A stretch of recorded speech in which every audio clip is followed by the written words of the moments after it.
Assalamualaikum warahmatullahi wabarakatuh. Perkenalkan saya Zelvika dengan stambuk 093 20250037. Di sini saya akan menjelaskan materi tentang sejarah dan fungsi bahasa Indonesia.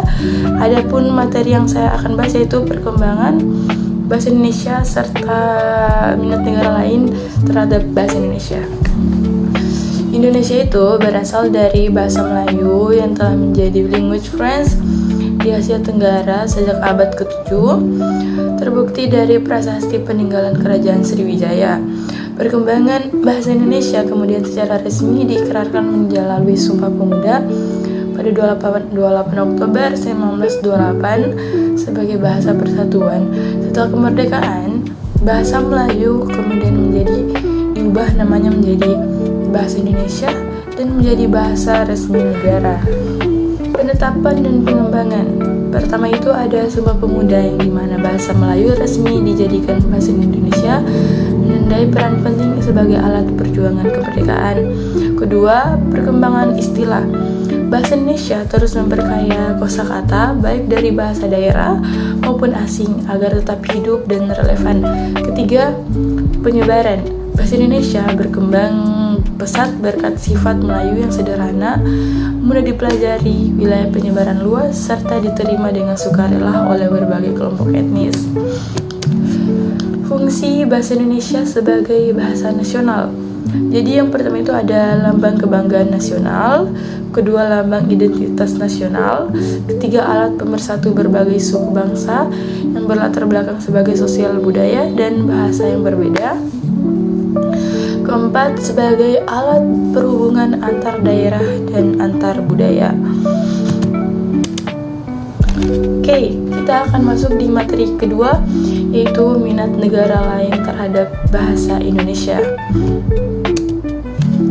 Minat negara lain terhadap bahasa Indonesia yaitu beberapa negara di dunia menunjukkan minatnya terhadap Indonesia dan mempelajari budaya dan bahasa Indonesia dengan tujuan politik, ekonomi, serta pendidikan.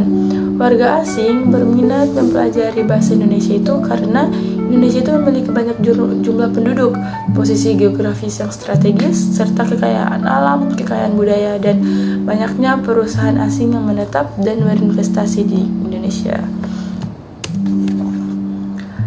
Jadi adapun alasan warga asing itu berminat mempelajari bahasa Indonesia itu pertama untuk memahami kondisi sosial masyarakat Indonesia, kedua untuk mengenal dan memahami kekayaan sastra Indonesia, ketiga untuk memperluas proses pemahaman budaya Indonesia, keempat adapun hal lain yang memicu minat warga asing untuk mempelajari bahasa Indonesia itu ada di bidang perekonomian. Jadi warga asing itu dapat keuntungan lebih dari bahasa Indonesia.